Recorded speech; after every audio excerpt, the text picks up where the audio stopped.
పూర్తి వివరాలు చూసే ముందు మా ఛానల్ ని సబ్స్క్రైబ్ చేయడం మర్చిపోకండి. శ్రీ గురుభ్యో నమః. శ్రీ మహాసరస్వత్యై నమః. ఓం నమః శివాయ. నారాయణ శాస్త్రి ఆస్ట్రాలజీ ఛానల్ వీక్షిస్తున్నటువంటి ప్రేక్షక మహాశయులకు స్వాగతం, సుస్వాగతం. ఈరోజు మనము 2025 సంవత్సరం నవంబర్ నెల 21వ తేదీ నుంచి 30వ తేదీ వరకు కన్యా రాశి వారి యొక్క రాశి ఫలితాలు, గ్రహస్థితులు ఏ విధంగా ఉన్నాయి, ఎటువంటి ఫలితాలు పొందుతారు, ఏ రోజు ఏ విధంగా ఉంటుంది, రోజువారీ ఫలితాలు, దాంతోపాటు ఒకవేళ ప్రతికూలత కనుక ఉంటే ఎటువంటి పరిహారాలు పాటిస్తే మంచి ఫలితాలు పొందుతారనే విషయం తెలుసుకుందాం. ఈ వీడియో చూడటానికంటే ముందు ప్రేక్షక మహాశయులకు చిన్న విజ్ఞప్తి. 3,51,000 మంది సబ్స్క్రైబర్లు ఉన్నటువంటి నారాయణ శాస్త్రి ఆస్ట్రాలజీ ఛానల్కి చాలామంది సబ్స్క్రైబ్ చేసుకున్నారు, కానీ ఇంకా మీరు బెల్ సింబల్ యాక్టివేట్ చేసుకోలేదని అనిపిస్తున్నది. కాబట్టి బెల్ సింబల్ యాక్టివేట్ చేసుకోండి. కొత్తగా చూస్తున్నటువంటి వారు మా ఛానల్ సబ్స్క్రైబ్ చేసుకోండి. ఇక ప్రస్తుతం మనం ఫలితాల్లో కనుక వెళ్ళినట్లయితే, ప్రస్తుతం జరుగుతున్నటువంటి గ్రహస్థితి ప్రకారం కనుక తీసుకుంటే కొంత మిశ్రమమైనటువంటి ఫలితాలు ఇక్కడ కన్యా రాశి వారికి కనిపిస్తున్నాయి. కారణం ఏమిటంటే, చంద్రుడి యొక్క రాశి మార్పుల వలన మీ ఆలోచనల్లో, చేసేటటువంటి పనిలో బాగా వేగం కూడా పెరుగుతుంది. ధనస్థితికి సంబంధించినటువంటి విషయాలలో కానీ, కుటుంబ సంబంధాలలో కానీ భావోద్వేగాలు పూరితమైనటువంటి పరిస్థితులు ఎక్కువగా కూడా ప్రభావితం చేసే అవకాశం కనిపిస్తూ ఉన్నది. ప్రస్తుతం జరుగుతున్నటువంటి గ్రహస్థితులు కనుక పరిశీలిస్తే, కన్యా రాశి వారికి 11వ స్థానంలో గురుడు వక్రంలో సంచరిస్తున్నాడు. ఎక్కడికి వెళ్తున్నాడు? మీ రాశికి 10వ స్థానం వైపు వెళ్తున్నాడు. వాస్తవంగా 11th ప్లేస్ అనేది లాభాలకు సంబంధించినటువంటి స్థానం కాబట్టి 11వ స్థానంలో సంచరించేటటువంటి గురుడు యొక్క ప్రభావం కారణం చేత వాస్తవంగా ఆర్థిక వృద్ధి, ఆదాయం పెరుగుదల ఇవన్నీ జరుగుతాయి. ఆశలు నెరవేర్చే యోగం అని కూడా చెప్పాలి. ఆశలు నెరవేర్చే యోగం. కానీ వక్రగతి కారణం చేత కొంచెం, అంటే వక్రంలో సంచరిస్తున్నటువంటి కారణం చేత స్వల్పమైనటువంటి ఆలస్యాలు అనేటటువంటివి కలుగుతూ ఉంటాయి.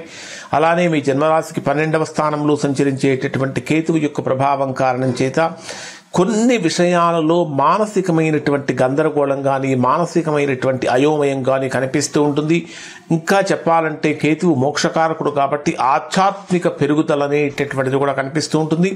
అన్నిటికంటే ప్రధానమైనటువంటి గ్రహాల యొక్క స్థితి కనుక పరిశీలించినట్లయితే, రవి, బుధుడు మరియు కుజుడు ఈ 3 గ్రహాలు మీ జన్మరాశికి 3వ స్థానంలో సంచరిస్తున్నాయి.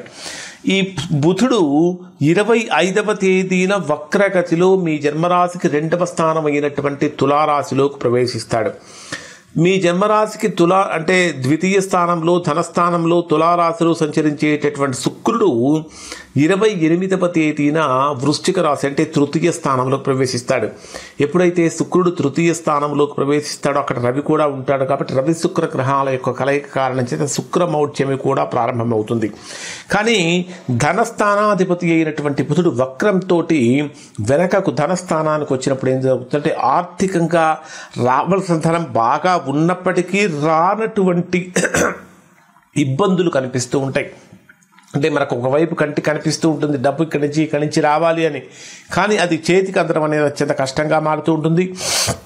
కానీ 3వ స్థానంలో సంచరించేటటువంటి రవి కానీ, బుధుడు కానీ, కుజుడు కానీ, శుక్రుడు కానీ ఈ గ్రహాల యొక్క ప్రభావం కారణం చేత అన్నీ కూడా ధైర్యం పెరుగుతుంది. కొత్త కొత్త ప్రణాళికలు రూపొందిస్తూ ఉంటారు. ప్రయాణాలు చక్కగా జరుగుతూ ఉంటాయి. కమ్యూనికేషన్ రంగం చాలా బ్రహ్మాండంగా పురోగమిస్తుంది. కానీ సోదర సంబంధాలు కానీ, మిత్ర సంబంధాలు కానీ బాగా బలహీనపడే అవకాశాలు ఉంటాయి. అలానే మీ జన్మరాశికి 7వ స్థానంలో సంచరించేటటువంటి శని యొక్క ప్రభావం కారణం చేత కుటుంబ సంబంధాలలో కొంచెం మాట సక్రమంగా మాట్లాడకపోయినటువంటి కారణం చేత సమస్యలు తలెత్తే అవకాశాలు ఉంటాయి. కాబట్టి కొంచెం మాట్లాడే మాట చక్కగా ఉంచడని. ఇక ప్రధానంగా కనుక తీసుకుంటే 2వ స్థానాధిపతి అయినటువంటి శుక్రుడు 3వ స్థానంలో సంచరించేటప్పుడు కూడా ఆర్థికంగా పర్వాలేదు అనిపిస్తుంది.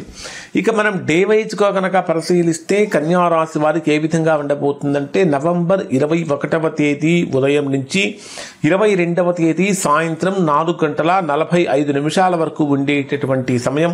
ఈ 2 రోజులు కూడా అత్యంత సాహసవంతమైన, సాహసోపేతమైనటువంటి నిర్ణయాలు తీసుకోవడానికి, కొత్త పనులు ప్రారంభించడానికి ప్రారంభించడానికి ధైర్యం కూడా పెరిగే అవకాశం కనిపిస్తుందని చెప్పాలి. ప్రధానంగా తీసుకుంటే రవి కుజగ్రహాలు రెండూ కూడా బలమైనటువంటి స్థానంలో ఉన్నటువంటి కారణం చేత శారీరకమైనటువంటి శక్తి కూడా బ్రహ్మాండంగా పెరుగుతుంది. ఉద్యోగంలో ఉన్నటువంటి వారికి కొత్త కొత్త ఆఫర్లు అనేటటువంటి వెతుక్కుంటూ వస్తాయి. మీ పని యొక్క వేగం కూడా బాగా పెరుగుతుంది. కానీ సోదరులతోటి కానీ మిత్రులతోటి కానీ స్వల్పమైనటువంటి విభేదాలు కలిగే అవకాశాలు ఉన్నాయి. నవంబర్ 22వ తేదీ సాయంత్రం 4:45 నుంచి 25వ తేదీ ఉదయం 4:25 వరకు ఉండేటటువంటి సమయంలో ఇది చాలా భావోద్వేగానికి సంబంధించిన సమయం అని చెప్పాలంటే ఎమోషనల్గా మనము బాగా వీక్ అయ్యే ప్రమాదం కూడా వీక్ అయ్యే అవకాశాలు కూడా కనిపిస్తూ ఉంటాయి. భావోద్వేగంగా కొంచెం ఆ భావోద్వేగాలు ఎక్కువగా వస్తుంటాయని చెప్పాలి. ప్రధానంగా ఇంటికి సంబంధించినటువంటి పనులలో కానీ కుటుంబపరమైనటువంటి విషయాలలో కానీ ఈ భావోద్వేగాలు ఎక్కువ అవుతూ ఉంటాయి. అలానే తల్లి యొక్క ఆరోగ్యం మీద కూడా కొంచెం ఎక్కువగా దృష్టి పెట్టుకోవాలి. వాహనాలు కొనుగోలుకు సంబంధించినటువంటి విషయాలలో కానీ స్థిరాస్తులకు సంబంధించినటువంటి విషయాలలో కానీ చర్చలు ఒక కొలిక్కి వస్తాయి అని చెప్పాలి. కానీ తక్షణ ఫలితం అయితే మాత్రం కనపడదు. మనస్సు కొన్ని విషయాలలో కొంచెం భారంగా అనిపించే అవకాశం కూడా ఉంటుంది.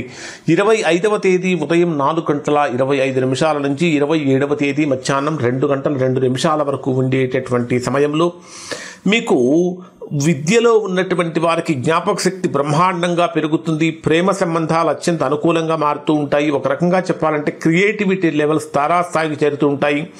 మీరు 10 మందిలో ఉన్నా 100 మందితో కలిసి ఉన్నా సరే మీకంటూ ఒక ప్రత్యేకమైనటువంటి గుర్తింపు తెచ్చుకునేటటువంటి విధంగా మీ పనితనం అనేటటువంటిది ఉంటుంది. ఈ పిల్లల పరంగా సంతానపరమైనటువంటి విషయాలలో శుభవార్తలు వింటారు. పెట్టుబడులకు ఇది చాలా అనుకూలంగా ఉంటుంది అని చెప్పాలి. ఇక 27వ తేదీ మధ్యాహ్నం 2:02 నుంచి 29వ తేదీ రాత్రి 8:26 వరకు ఉండేటటువంటి సమయంలో ఇది మీకు ఉద్యోగంలో పోటీ పెరిగినప్పటికీ కూడా అంతిమ విజయం ఖచ్చితంగా కన్యారాశి వారిది మాత్రమే అవుతుందంటే అంతిమంగా మీరు విజయాన్ని పొందుతారు. ఇప్పటిదాకా మిమ్మల్ని బాగా ఇబ్బంది పెట్టినటువంటి అనారోగ్య సమస్యలు ఏవైతే ఉంటాయో అవి సర్దుమణుగుతాయి అని చెప్పాలి. శత్రువుల మీద కూడా పైచేయి సాధించేటటువంటి విధంగా ఉంటుంది. అలానే ఎవరైతే కోర్టు కేసులతోటి కానీ కోర్టు పనులతోటి కానీ లీగల్ కేసుల్లో ఎవరైతే ఉంటారో అటువంటి వారికి కూడా అనుకూలత కలిగే అవకాశం ఉంటుంది. ముఖ్యంగా చెప్పాలంటే ఇక్కడ మీకు 6వ స్థానంలో సంచరించేటటువంటి చంద్ర రాహు గ్రహాల యొక్క ఆ కలయిక అనేటటువంటి ధైర్యాన్ని కలిగిస్తుంది. సమస్యలపై విజయాన్ని తీసుకొచ్చి పెడుతుంది అని చెప్పాలి. 29వ తేదీ రాత్రి 8:26 నుంచి 30వ తేదీ రాత్రి వరకు ఉండేటటువంటి సమయంలో ప్రధానంగా శనిచంద్ర గ్రహాల యొక్క కలయిక భార్యాభర్తల మధ్య చర్చలు జరిగేటప్పుడు చాలా జాగ్రత్తగా మాట తోలకుండా ఉండాలి. అలానే వ్యాపార భాగస్వాములతో కూడా జాగ్రత్తగా సంబంధాలు మెయింటైన్ చేయాలి. ప్రధానంగా తీసుకుంటే అన్ని రిలేషన్స్ మీదనే ఈ 2 రోజులు చాలా ఆధారపడి ఉంటాయని చెప్పాలి. ఓవరాల్గా కనుక పరిశీలించినట్లయితే ఈ 10 రోజులు కూడా కన్యారాశిలో జన్మించినటువంటి వారికి కెరీర్ వైజ్గా బ్రహ్మాండంగా ఉంటుంది. ధనము మరియు ధైర్యము రెండూ కూడా పెరిగేటటువంటి సమయం అని చెప్పాలి. కొద్దిపాటి భావోద్వేగం అయితే ఖచ్చితంగా తప్పనిసరిగా ఉంటుంది అని చెప్పాలి. పెట్టుబడులు పెట్టడానికి విద్యకు మొదలైనటువంటి వాటికి కొత్త అనుకూలమైన ఫలితాలు కనిపిస్తూ ఉంటాయి. ప్రధానంగా వీరు చేయవలసినటువంటి పరిహారాలు ఏమిటంటే బుధవారం రోజున విష్ణు సహస్రనామ స్తోత్రం పారాయణం చేయడం చాలా మంచిది. అలానే శనిగ్రహానికి సంబంధించినటువంటి నువ్వులతో తయారు చేసినటువంటి పదార్థాలను నైవేద్యంగా పెట్టడం చాలా మంచిది. ఇంకా చెప్పాలంటే రాహుకేతు గ్రహాలకు కూడా పాలతో అభిషేకం చేయటం వల్ల మంచి ఫలితాన్ని పొందుతారు. మీకు వీలైతే ప్రతిరోజు ఓం నమో భగవతే వాసుదేవాయ అనేటటువంటి మంత్రాన్ని ఒక 54 సార్లు కానీ 108 సార్లు కానీ చేయటం వల్ల చాలా మంచి ఫలితాన్ని పొందుతారు. ఇవి కన్యారాశి వారికి సంబంధించినటువంటి ఫలితాలు. శుభం.